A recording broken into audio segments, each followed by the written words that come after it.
we started subsidizing wind in 1990.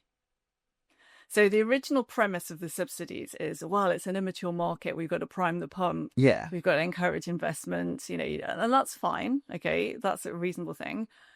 If after 35 years, you're still priming the pump, then there's something fundamentally wrong with this technology. Like, it is never going to be economic.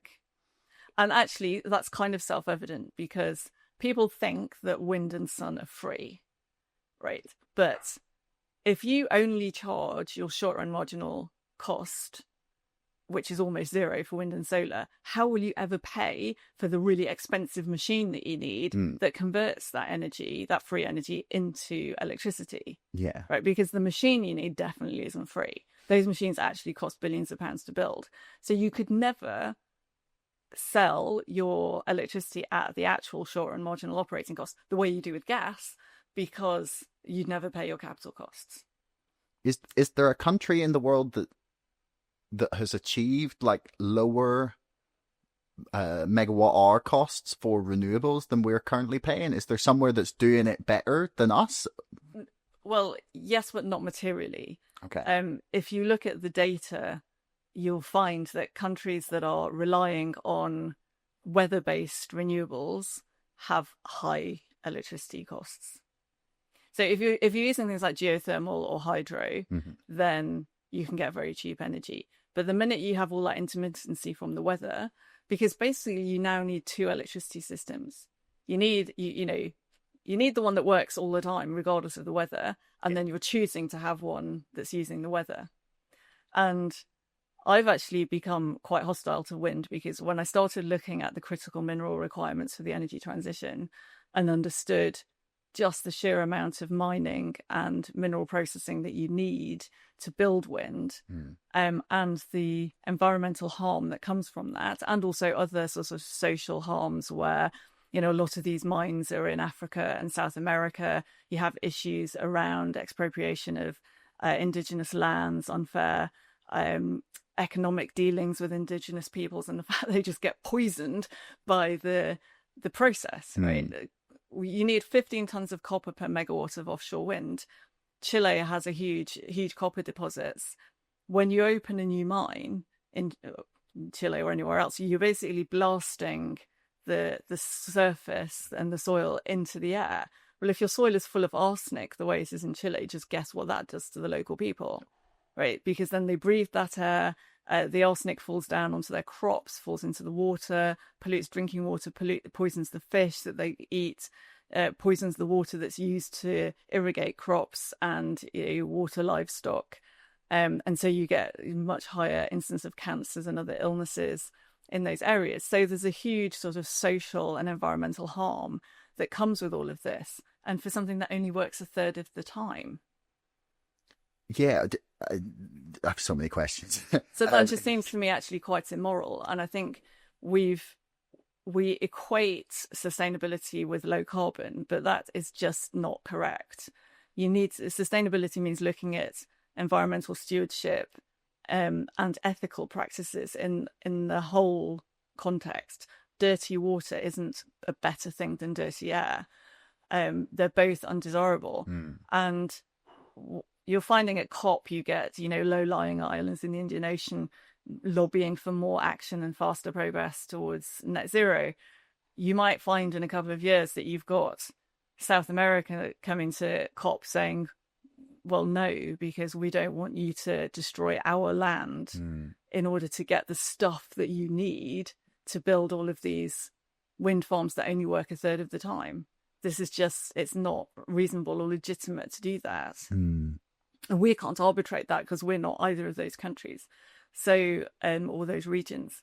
So I think that we have to be much more responsible in the way that we're using resources. And of course, it's very capital intensive as well. So to me, it's just wasteful of both capital and natural resources. And I think we should just stop wind altogether. I'm more neutral on solar. I don't think we should subsidize it. And I think you should have restrictions on supply chains that involve forced labor, which is China primarily. 50 to 60% of the world's polysilicon comes from Xinjiang and it's associated with the forced labor practices there. So if you avoid that and you don't subsidize it and people want to do solar, then fine. It's kind of, consenting adults. But I think wind is just so wasteful. Yeah, I hadn't considered the amount of copper required for wind power either. Most of the mining for any of these minerals, whether it's for batteries for electric cars or copper in this mine, most of the mining is done by or by diesel locomotives, which I'm not sure gets counted in their net zero calculations. Oh yeah, to find a full life cycle emissions analysis for offshore wind, for example, is very difficult to do.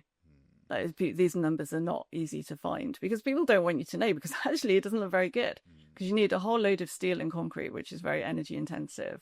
And then you've got all of the other supply chains for the copper and all the rare earths, for example. You need rare earth magnets for the motors in your wind turbine.